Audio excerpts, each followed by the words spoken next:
ठीक है, we have two metallic spheres having radius r and 2r, surface charge density एक की sigma दूसरे की भी सिग्मा। तो ऑब्वियसली हम पहले ये देखेंगे कि इसके पास कितना चार्ज है और इसके पास कितना चार्ज है, क्योंकि हमने कंडक्शन में क्या पढ़ा कि चार्ज रेडियस की जो रेशो होती है टोटल चार्ज उसी रेशो में डिस्ट्रीब्यूट होता है। पहले हम टोटल चार्ज फाइंड करते हैं। बेटा जब चार्ज सरफेस के ऊपर डिस्ट्रीब्यूटेड है तो सरफेस चार्ज डेंसिटी को हम डिफाइन करते हैं। पहले स्फीयर के लिए लिखेंगे सिग्मा इक्वल्स टू, मान लेते हैं चार्ज है Q1 divided by 4 pi r square. दूसरे स्फीयर के लिए लिखूंगा sigma equal to Q2 divided by 4 pi 2r square. एक का रेडियस r, दूसरे का रेडियस 2r है। तो यहां से Q1 कितना निकला 4 pi r square into sigma, और यहां से बेटा Q2 कितना निकला 16 pi r square into sigma, है ना। ये 2 का स्क्वायर 4 हो जाएगा, आर स्क्वायर तो आएगा ही, so it will become 16 pi r square into sigma. ठीक है, हम इंडिविजुअल चार्जेस में नहीं इंटरेस्टेड होते। जैसे अगर आपने कल वाले क्वेश्चंस ऑब्जर्व किए होंगे, इसके चार्ज और इसके चार्ज को हम ऐड करते हैं। So let us find the total charge. Total charge अगर मैं Q से रिप्रेजेंट करूं तो Q will be equal to Q1 plus Q2, दोनों को ऐड करो कितना आएगा 20 pi r square into sigma. ठीक है, अब देखो यहां से स्टार्ट होगा। इन दोनों स्फीयर्स का टोटल चार्ज हमें मिल गया। आपको सिंपल तरीका बताया था, आपने देखना है कि रेडियस की रेशो क्या है। क्या है बेटा रेडियस की रेशो 1:2। तो आपने इस टोटल चार्ज को डिस्ट्रीब्यूट कर देना है किस रेशो में 1:2 की रेशो में। तो जब आप इसको 1:2 की रेशो में डिवाइड करोगे, मान लो एक का हो गया, जो पहले Q1 था ना, अभी हो गया Q1 डैश। कितना होगा Q1 डैश 1/3 ऑफ Q कितना है 20 पाई आर स्क्वायर सिग्मा। और ऐसे ही बेटा Q2 डैश कितना हो गया Q2 dash is equal to 2/3 into 20 pi r square into sigma. अगर तो क्वेश्चन इतना होता कि find the final charge on each, तो यही खत्म हो जाना था। लेकिन क्या पूछा क्वेश्चन में कि what is the new charge density of each. अब पहले दोनों की चार्ज डेंसिटी सेम थी, अभी दोनों की चार्ज डेंसिटी देखते हैं क्या है। सिग्मा 1 अगर मैं पहले वाले की चार्ज डेंसिटी बोल दूं बिफोर एंड आफ्टर, आफ्टर इसके पास कितना चार्ज है Q1 dash divided by charge divided by area होता है बेटा 4 पाई आर स्क्वायर। ठीक है, तो देखो सिग्मा 1 डैश कितना बनेगा, व्हाट इज Q1 डैश, ना ना ना ना आप फ्रैक्शन में मत जाओ, फ्रैक्शन में लिखो, डेसिमल में मत लिखो, इसको लिखो 20/3 pi r square into sigma. ठीक है, divided by 4 pi r square. ये पता चला। तो बेटा देखो ध्यान से, अगर आप डेसिमल में लिखोगे ना फिर और फंस जाओगे कैलकुलेशंस में। तो ये जो 20/3 डिवाइडेड बाय 4 है, ये तो बन गया 5/3। तो ये आपका आंसर आया सीधा 5/3 सिग्मा। और अगर आपको सिग्मा 2 पता करना है, दूसरे वाले की चार्ज डेंसिटी पता करनी है, तो वो होगा Q2 dash divided by 4 pi into 2r square. So sigma 2 will be equal to Q2 dash कितना है 2/3 into 20 pi r square into sigma divided by 16 pi r square. Pi r square फिर cancel हो गया, ये आ गया 40, 20 into 2 divided by 16 into 3, 48 sigma. 5/6 answer है, check कर लीजिए। अभी बेटा नेक्स्ट हम स्टार्ट करेंगे इलेक्ट्रोस्टैटिक फोर्स पढ़ेंगे अब हम, या electrostatic force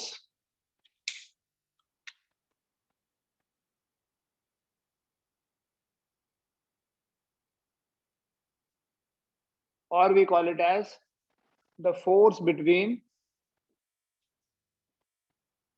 two point charges. ठीक है, जिस तरह से हमने ग्रेविटेशन में भी पढ़ा था, उसको बोलते थे ग्रेविटेशनल फोर्स, और वो मास के बीच में होती है, point force between two point masses. तो इलेक्ट्रोस्टैटिक फोर्स को हम मैथमेटिकली एक्सप्रेस करते हैं, एक स्टेटमेंट है, एक लॉ है हमारे पास, which is called as Coulomb's law in electrostatics. तो आज का टॉपिक है कूलम्स लॉ।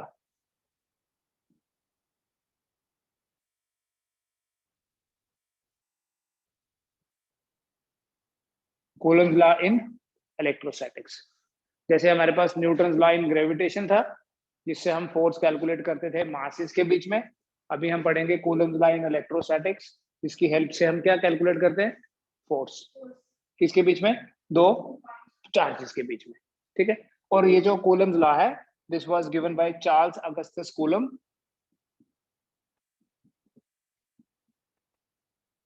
इन 1784। मैं आपको ये ईयर क्यों बता रहा हूँ, why this year is important, क्योंकि बेटा जो न्यूटन लॉ ऑफ ग्रेविटेशन था ना, जो न्यूटन ने ग्रेविटेशन का कॉन्सेप्ट दिया था, वो दिया था 1665 में। इसका मतलब ये हुआ कि जब चार्ल्स अगस्टस कूलम एक फ्रेंच फिजिसिस्ट थे, जब वो चार्ज बॉडीज को लेके कुछ एक्सपेरिमेंट्स कर रहे थे, तो ऑलरेडी उनको न्यूटन लॉ के बारे में पता था, क्योंकि न्यूटन लॉ जो है वो काफी ऑलमोस्ट 100 से ज्यादा साल हो गए, 120 ईयर्स ऑलमोस्ट, और 19 ईयर्स पहले ही आ चुके थे। तो he was trying to establish the mathematical relation for this force. क्या रिलेशन, जैसे जैसे हम ग्रेविटेशन में बात करते हैं कि दो पार्टिकल्स हैं, एक का मास m1 दूसरे का मास m2, इनके बीच में डिस्टेंस है r, तो इन दोनों के बीच में जो फोर्स होगी वो डायरेक्टली प्रोपोर्शनल होती है to the product of charge masses, and inversely proportional होती है to the square of distance. In the similar way Charles Augustus Coulomb ने जो एक्सपेरिमेंट्स करे, उसके बेसिस पे ये कंक्लूजन निकाला कि अगर हमारे पास दो पॉइंट चार्जेस हैं, we have two charges kept r distance apart. ठीक है, कूलम्स लॉ आपने 11th में क्लास में पढ़ लिया, इसको छोड़ दीजिए। तो इन दोनों के बीच में जो फोर्स है, उसे मैथमेटिकली कैसे एक्सप्रेस करेंगे, नेचर जैसी मर्जी हो। फोर्स ऑफ अट्रैक्शन और repulsion between two point charges is number one directly proportional to product of charges। वहां प्रोडक्ट ऑफ मासेस था, it is directly proportional to the product of charges। और दूसरा बेटा, it is inversely proportional to the square of distance।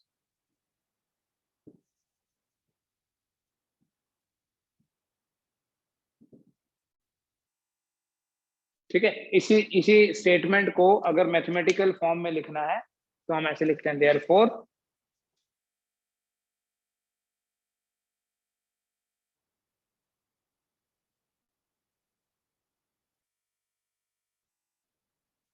F is directly proportional to Q1 Q2 and inversely proportional to R square।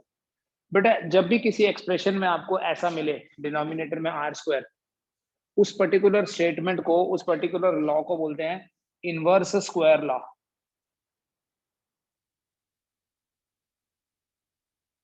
क्या बोलते हैं इसको हम, inverse square law. मतलब force is inversely proportional to square of distance between the charges, चाहे वो मास के कारण हो चाहे चार्ज के कारण, ये वाला पार्ट सेम है। डिफरेंस क्या है बेटा इस फोर्स में और इस फोर्स में,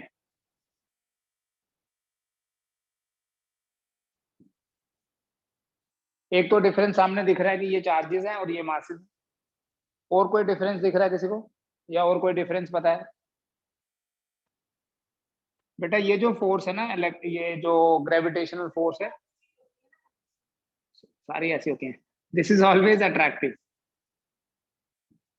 जो ग्रेविटेशनल फोर्स है वो हमेशा अट्रैक्टिव होती है, लेकिन जो इलेक्ट्रोस्टैटिक फोर्स है ये अट्रैक्टिव भी हो सकती है और रिपल्सिव भी हो सकती है। ग्रेविटेशन में रिपल्शन नहीं होता है। जो ग्रेविटेशनल फोर्स है, जो मास के कारण फोर्स होती है, दैट इज ऑलवेज अट्रैक्टिव, और जो चार्ज के कारण फोर्स होती है वो नेचर पे डिपेंड करती है।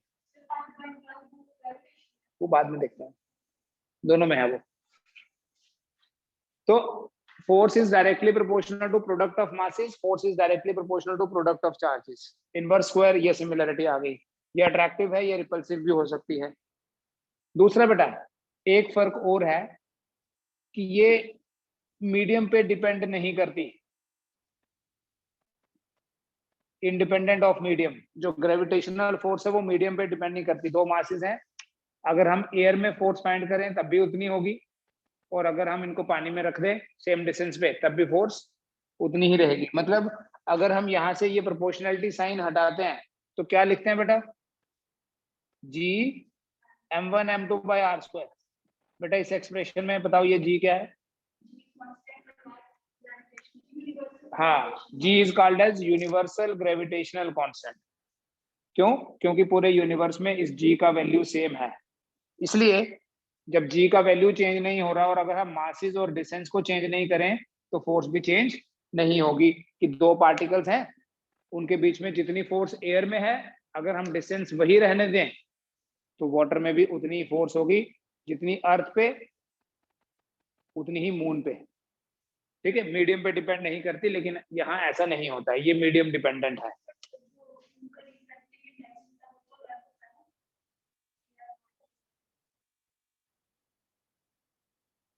बेटा यहाँ रिफ्रैक्टिव इंडेक्स कहाँ है? लेकिन वो तो लाइट के लिए है ना।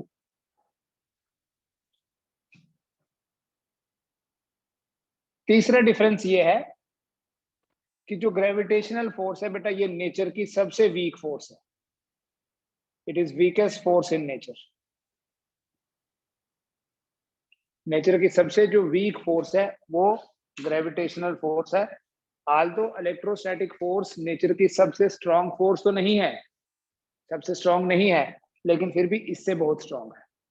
इससे ग्रेविटेशनल फोर्स से इलेक्ट्रोस्टैटिक फोर्स जो है वो बहुत ही स्ट्रॉन्ग होती है। हम मीडियम डिपेंडेंस की बात करते हैं।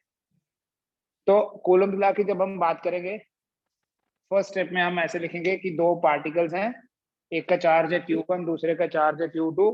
उन दोनों के बीच में जो फोर्स है उसका एक्सप्रेशन ये है, F is proportional to Q1 Q2 divided by R square. Force between charges is directly proportional to product of charges and inversely proportional to square. बेटा अगर हम यहां पर इस प्रोपोर्शनलिटी साइन को हटाएं, जैसे यहां हटाते थे तो क्या लिखा था जी, अगर हम इस प्रोपोर्शनलिटी साइन को हटाएंगे विल पुट के ओनली। ठीक है, तो ये बनेगा के Q1 Q2 bye are square. बेटा इस एक्सप्रेशन में ये जो के है, इस के को बोलते हैं इलेक्ट्रोस्टैटिक कांस्टेंट। इस के को बोलते हैं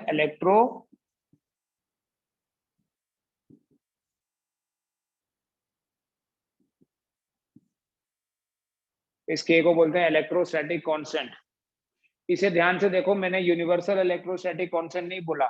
मैंने क्या मतलब, है ही नहीं है, मेरी मर्जी से थोड़ी होता है। यहाँ हम इस जी को ग्रेविटेशनल कांस्टेंट नहीं बोलते, इसको बोलते हैं यूनिवर्सल ग्रेविटेशनल कांस्टेंट, क्योंकि इसकी वैल्यू यूनिवर्सली कांस्टेंट है।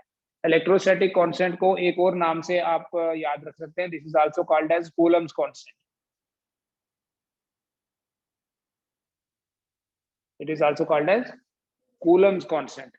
तो ये मीडियम पे डिपेंड करता है, it's value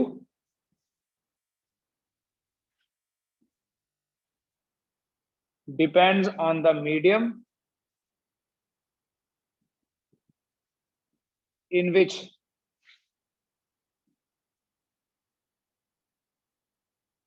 the charges are placed.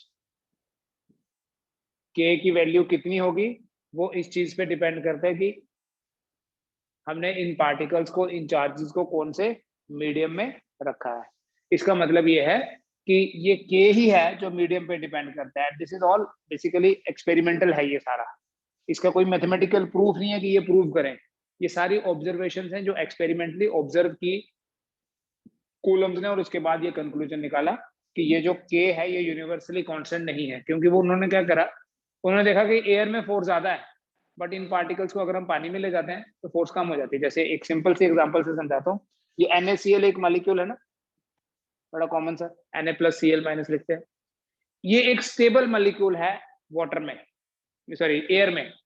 जब इसको पानी में डालते हैं डिसोसिएट हो जाता है, आयन सेपरेट हो जाते हैं पॉजिटिव और नेगेटिव, क्योंकि पानी के अंदर इन दोनों के बीच की जो अट्रैक्टिव फोर्स है जो इनको बाइंड करके रख रही है, पानी के अंदर वो फोर्स बहुत ही कम हो जाती है।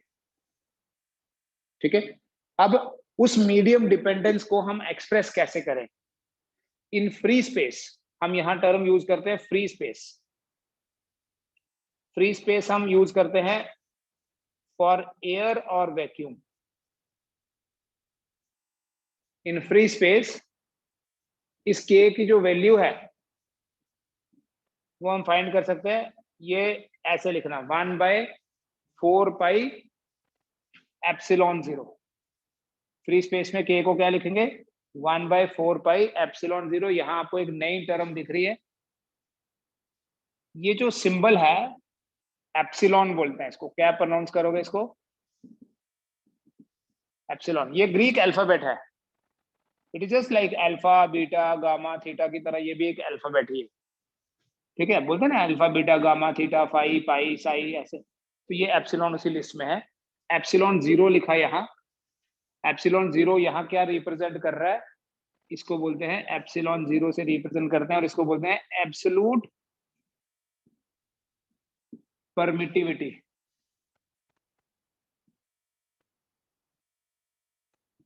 This is called as absolute permittivity, और इसको बोलते हैं permittivity of free space.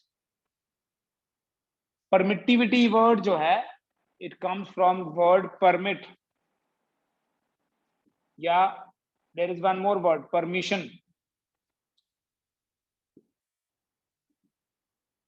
Permit या परमिशन बोल सकते हैं, तो इसी से निकला वर्ड परमिटिविटी, जिसका ये मतलब है कि किसी मीडियम में फोर्स को ज्यादा परमिशन मिल रही है और किसी मीडियम में फोर्स को कम, मतलब किसी मीडियम में फोर्स को ज्यादा अपोजिशन मिल रही है जिसकी वजह से वहां फोर्स कम हो गई, और किसी मीडियम में फोर्स को कम अपोजिशन मिलेगी तो वहां फोर्स ज्यादा हो जाएगी। ठीक है, इसको भी डिटेल में समझाऊंगा मैं परमिटिविटी अभी। फिर आप इस नाम को कैसे जस्टिफाई करोगे, परमिटिविटी क्या है बेसिकली, अगर एक लाइन में डिफाइन करना है तो परमिटिविटी मीडियम की प्रॉपर्टी है जिसके कारण किसी मीडियम में फोर्स ज्यादा और किसी मीडियम में फोर्स कम। राइट, अब जब हम इस के की जगह ये लिखेंगे 1/4 पाई एप्सिलॉन 0, तो हमारे पास जो कूलम्स लॉ का स्टेटमेंट बनेगा, ऐसा स्टेटमेंट बनेगा जो हमने इस पूरे चैप्टर में यूज करना है। And we write therefore F equals to 1/4 pi epsilon 0 Q1 Q2 by R square.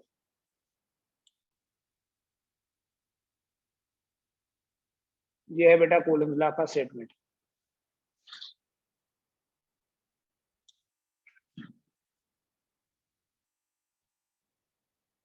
इस स्टेटमेंट में ये जो एप्सिलॉन 0 है, हियर एप्सिलॉन 0 को बोलते तो एब्सोल्यूट परमिटिविटी है, बट इस एप्सिलॉन 0 की वैल्यू कितनी है, ये सारी वैल्यूज ना एक्सपेरिमेंटली कैलकुलेट की जाती हैं। एप्सिलॉन 0 की वैल्यू है 8.85 इंटू 10⁻⁻12 कूलम स्क्वायर पर न्यूटन पर मीटर स्क्वायर।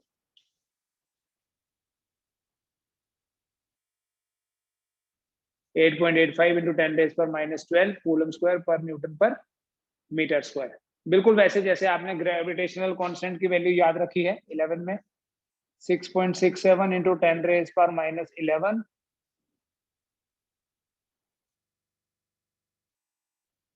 ठीक है, और अगर हम पूरा जैसे न्यूमेरिकल्स में तो हम बार बार ये वैल्यू नहीं लिखेंगे ना, देखो वैल्यू ऑफ के कितनी है,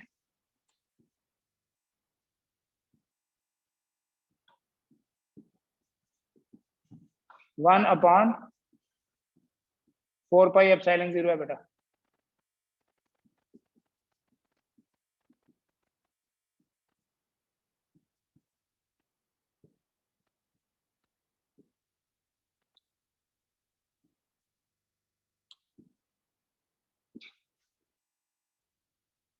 और इससे अगर आप सॉल्व करें तो रिजल्ट आ जाएगा 9 × 10⁻⁹ और यूनिट इससे उल्टा हो जाएगा क्योंकि रिवर्स है ना, 1/4 जो इसका यूनिट होगा के का उससे उल्टा होगा, तो ये बनेगा न्यूटन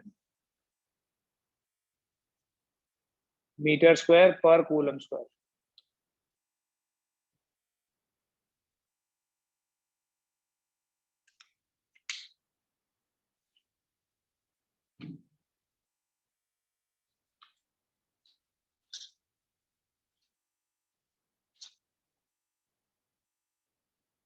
सो न्यूमेरिकल्स के लिए ये याद रख लो, फॉर न्यूमेरिकल्स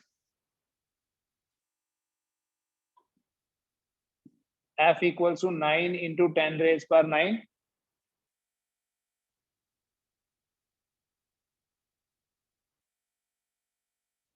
लेकिन कौन से न्यूमेरिकल्स? अगर चार्जेस को फ्री स्पेस में रखा है, किसी मीडियम में रखा होगा तब नहीं ये चलेगा। तब हमें मीडियम में फाइंड करना पड़ेगा कि के का वैल्यू कितना होता है। ये तो सारी कैलकुलेशंस किसके लिए है? फ्री स्पेस के लिए। ठीक है, मैथमेटिकली ये फॉर्मूला और न्यूमेरिकल्स के लिए ये। तो अगर हमें पार्टिकल्स का चार्ज पता है, उनके बीच का डिस्टेंस पता है, तो हम फोर्स को कैलकुलेट कर सकते हैं। पहले इसके थोड़े से क्वेश्चंस करते हैं थोड़ा सा यूज टू होने के लिए। So in free space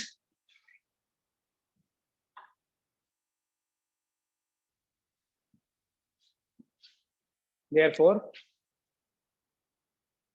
in free space the force between two point charges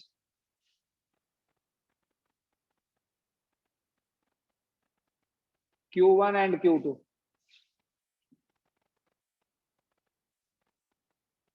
kept r distance apart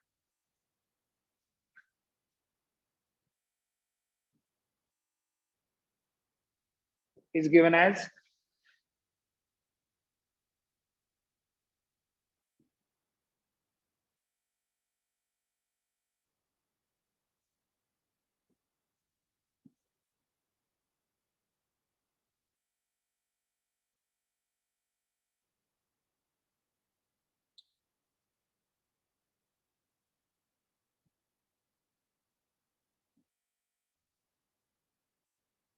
ठीक है। जब भी न्यूमेरिकल्स करने होंगे हम ये फॉर्मूला यूज करेंगे। बस एक चीज का ध्यान रखना, फ्री स्पेस में, एयर में या वैक्यूम में। फ्री स्पेस मतलब एयर और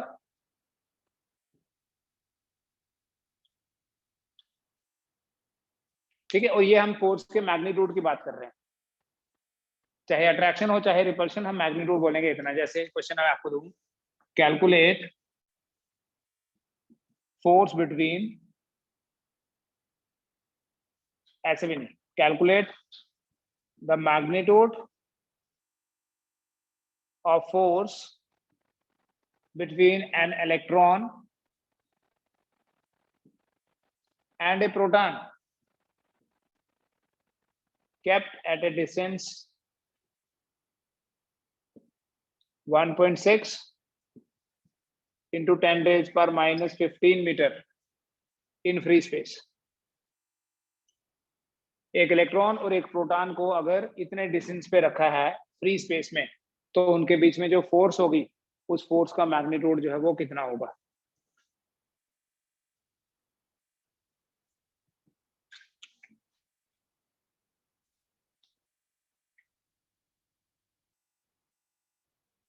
फोर्स का मैग्नीट्यूड कितना होगा बेटा? देखो 9 × 10⁻⁹ Q1 क्या है? इलेक्ट्रॉन, और Q2 क्या है? प्रोटॉन। मैग्नीट्यूड जब भी आपको फोर्स का कैलकुलेट करना है ना, आपको यहाँ लिखने की जरूरत नहीं है पॉजिटिव चार्ज है कि नेगेटिव चार्ज है। Just right the value. Electron का चार्ज कितना होता है? 1.6 × 10⁻⁻19 कूलम। प्रोटॉन का चार्ज कितना होता है? 1.6 × 10⁻⁻19 कूलम, डिवाइडेड बाय जो उनके बीच में डिस्टेंस दिया है उसका स्क्वायर। जब डिस्टेंस का स्क्वायर लिखना तो ये 2 बार लिख दो, तभी तो स्क्वायर ही हुआ। स्क्वायर ही तो हुआ, ये देखो ध्यान से। ठीक है, now this 1.6, this 1.6 will be out. कोई जरूरत नहीं है ऊपर पहले मल्टीप्लाई करो फिर नीचे मल्टीप्लाई करो, होगा तो कैंसिल। ये भी, तो ये आपके पास आएगा बेटा 9 इंटू 10⁻⁹ न्यूमरेटर में आ गया 10⁻⁻38। दिखा कैसे, basis are same, powers are added, 10⁻⁻38 और डिनोमिनेटर में आएगा 10⁻⁻30।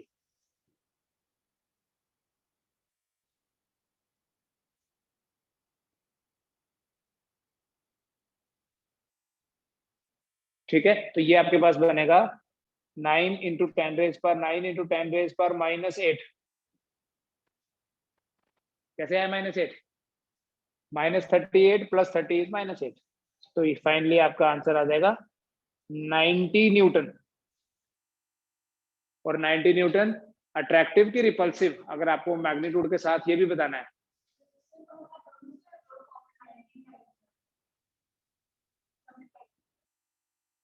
पहले बताओ ये अट्रैक्टिव है रिपल्सिव?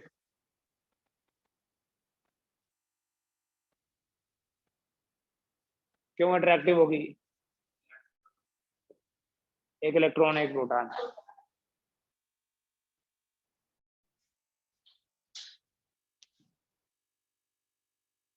अब इसी पे बेस और क्वेश्चन देखें। At what distance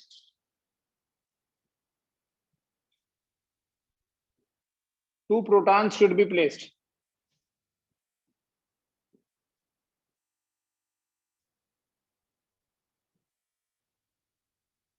So that the force between them is balanced by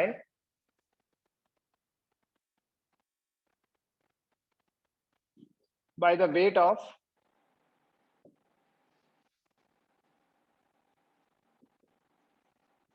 a 50 kg person.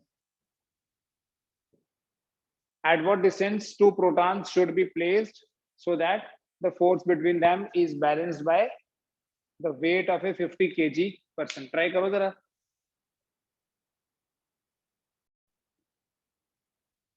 बेटा पहले देखें, at what distance two protons should be placed so that the force between them is balanced by the weight of a 50 kg। पहले देखो force कितनी होगी, force between two protons kept r distance apart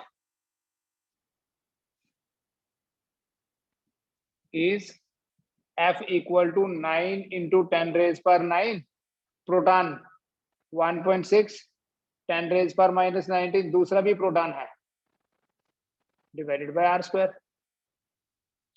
r ही तो find करना है।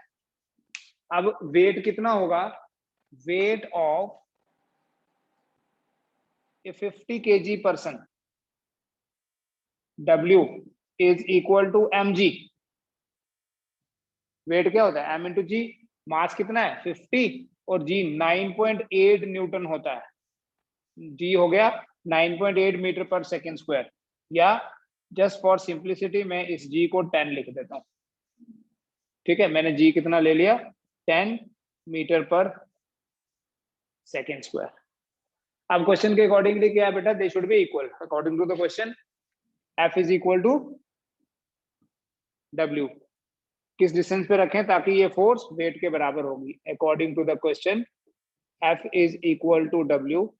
Therefore 9 into 10⁻⁹, अगर calculate करना भी है तो इसको लिख दो 2.56, 1.6 इंटू 1.6 होता है, सीधा 16 का स्क्वायर 256 होता है, 2 जीरो तो आ जाएंगे, into 10⁻⁻38 divided by r square. 9 into 10⁻⁹, 2.56 10⁻38 divided by r square, and it is equal to weight कितना 500, 50 इंटू 10। r फाइंड करना है तो क्या करो, देखना ध्यान से, 9 into 10⁻⁹ into 2.56 into 10⁻⁻38 divided by 500 is equal to r square.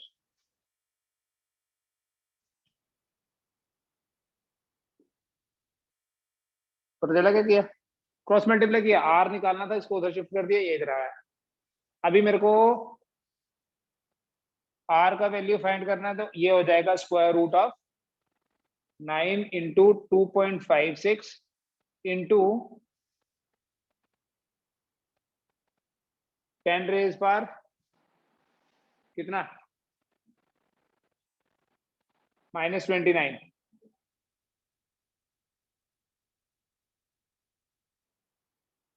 -29, ध्यान से देखो इधर, बिना कैलकुलेटर के कैलकुलेशन करना सीखो। इसको लिख सकता हूँ 50 इंटू 10।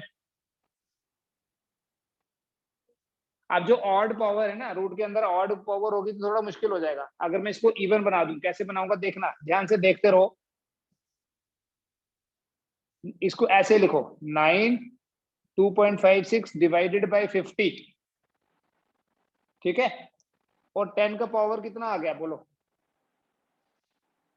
-29 -1 -30। अब देखना बेटा, 9 का स्क्वायर रूट कितना होता है 3, 2.56 का स्क्वायर रूट कितना होता है 1.6। अभी तो बताया। अगर 1.6 का डबल 2.56 है तो 2.56 का रूट कितना हुआ 10 रेज पर -30 का रूट कितना हुआ, रूट 10 रेज पर -15 डिवाइडेड बाय 50 का स्क्वायर रूट कितना हुआ। अच्छा छोड़ो, 50 का नहीं, 49 का कितना हुआ, 7 लिख दो ना, चलेगा इतना तो। 7.1 होगा, और क्या होगा, 7 ही रहने दो, इतनी अप्रोक्सीमेशन चल जाएगी फिजिक्स में, ठीक है। कहीं पे कैलकुलेशन में कोई प्रॉब्लम नहीं है। 1.6 इंटू 3 कितना हुआ, 1.6 इंटू 3 कितना हुआ 4.8। 4.8 डिवाइडेड बाय 7 इंटू 10 रेज पर -15, तो अप्रोक्सीमेटली देखो कितना होता है। जैसे मैंने यहाँ थोड़ी सी वैल्यू को कम किया, यहाँ थोड़ा बढ़ा दूं, वो कंपनसेट कैसे करना देखो। अगर ये 4.8 की जगह 4.9 लिख दूं तो 0.1 का ही फर्क हुआ ना। तो ये 749 के साथ गया, आपको अप्रोक्सीमेटली आंसर इतना आएगा। बाकी एग्जैक्ट कैलकुलेशन करनी तो आपको 50 का रूट फाइंड करना है, वैल्यू डालनी है, टाइम लगेगा उसमें, टाइम ज्यादा नहीं लगाना है, जस्ट गेट द आइडिया कि करना कैसे।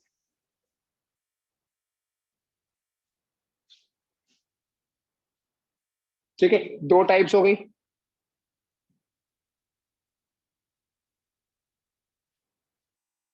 फिर एक सिंपल क्वेश्चन देखो state board point of view से। दो पॉइंट चार्जेस हैं, उनके बीच में फोर्स है एफ, ठीक है। कितनी फोर्स है दो चार्जेस के बीच में, एफ में क्वेश्चन नहीं लिख रहा। Each charge is doubled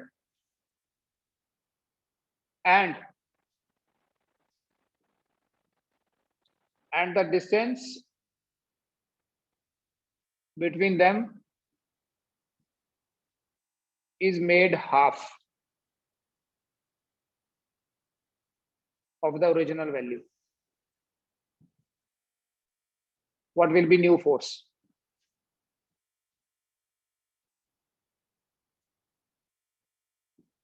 Between them. दो पॉइंट चार्जेस हैं, आप कुछ भी नाम रख लो, Q1 Q2। फ्री स्पेस में उनके बीच में फोर्स है F, ठीक है। फिर क्या किया, हर एक चार्ज को डबल कर दिया, उनके बीच में जो डिस्टेंस है उसको हाफ कर दिया।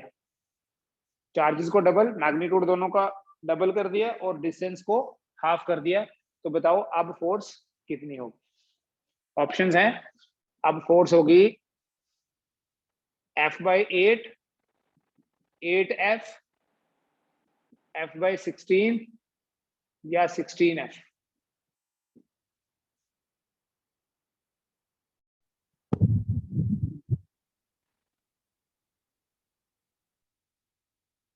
बेटा पहले देखो, इन दोनों के बीच में फोर्स F है, we write F is equal to K Q1 Q2 by R square. ये फोर्स है दोनों के बीच में। क्या दिया है क्वेश्चन में, F डैश फाइंड करना है, each charge is doubled. Q1 की जगह लिख दिया 2Q1, Q2 की जगह क्या लिख दिया 2Q2, डिवाइडेड बाय उनके बीच का जो डिस्टेंस है उसको हाफ कर दिया। जो डिस्टेंस r था उसको r/2 कर दिया, तो r/2 का स्क्वायर करेंगे, स्क्वायर करना नहीं भूलना है। तो ये 2 × 2 हो गया 4, तो यहाँ आएगा 4k q1 q2 divided bye r²/4। This 4 and 4 will get multiplied, will be equal to 16k q1 q2 by r²।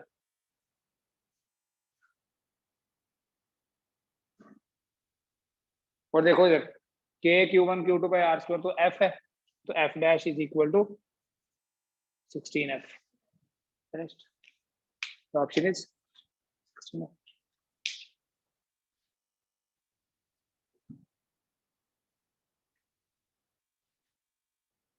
ठीक है, will continue with the same tomorrow. तो ये बेसिक स्टेटमेंट थी कूलम्स लॉ की। आप इसको ना इसके बेसिस पे कुछ कैलकुलेशंस करके आओ, मैं आपको दे रहा हूँ कुछ काम करने के लिए। Calculate FE by FG। FE stands for electrostatic force, FG stands for gravitational force between two protons, between an electron and a proton, and third two electrons। अच्छा, मुझे सिर्फ एग्जैक्ट कैलकुलेशन नहीं चाहिए, मुझे सिर्फ चाहिए कि आपके इस आंसर में 10 की पावर कितनी आती है, इस आंसर में 10 की पावर कितनी आती है, इसमें 10 का पावर कितना आता है। पता चल गया करना क्या है। FE होता क्या है, अगर मैं जनरल बात करूं, FE होता है k q1 q2 by r²। और ग्रेविटेशनल फोर्स क्या होती है, G m1 m2 by r²। तो जब आप रेशो फाइंड करोगे बेटा, रेशो फाइंड करोगे तो r² दोनों का कैंसिल हो गया है ना, तो ऊपर आ जाएगा k q1 q2, नीचे आ जाएगा G m1 m2। ठीक, जब आपको बोला है कि दो प्रोटॉन्स के बीच में फाइंड करो, तो आपने लिखना है k तो होता है कितना 9 × 10⁻⁹। प्रोटॉन का चार्ज लिखो, दूसरा भी प्रोटॉन है तो उसका चार्ज लिखो, डिवाइडेड बाय g कितना होता है 6.67 × 10⁻⁻11। Mass of proton, mass of proton मैं लिख देता हूं यहाँ, ऐसे आपको डायरेक्टली कैलकुलेशन नहीं बता रहा मैं। यहाँ लिख देना E, यहाँ भी लिख देना E, यहाँ लिख देना MP, और यहाँ भी लिख देना, आपको पता है मास ऑफ प्रोटॉन होता कितना है, तो अप्रोक्सीमेटली 10 का पावर कितना आएगा बस वो बताना है। जब एक इलेक्ट्रॉन और एक प्रोटॉन होगा तो ये न्यूमरेटर तो सेम ही रहेगा, क्योंकि इलेक्ट्रॉन का और प्रोटॉन का चार्ज सेम होता है। यहाँ मास ऑफ प्रोटॉन, यहाँ लेकिन mass of electron, copy check करके देख लेना, मास ऑफ इलेक्ट्रॉन इतना है, मास ऑफ प्रोटॉन इतना है। ठीक है, चार्ज तो बराबर है दोनों का, लेकिन दोनों का मास बराबर नहीं है। तो जब इलेक्ट्रॉन्स के बीच में फाइंड करना है, दो इलेक्ट्रॉन्स के बीच में, तब भी ये न्यूमरेटर ऐसे ही रहेगा, क्योंकि इलेक्ट्रॉन का भी चार्ज E ही होता है, बट यहाँ पर दोनों बार ये आएगा। ठीक है, ये आज का काम है आपका, इतना आज करो, तो कल मुझे बताओ कि 10 का पावर क्या आ रहा है इन ईच। Thank you.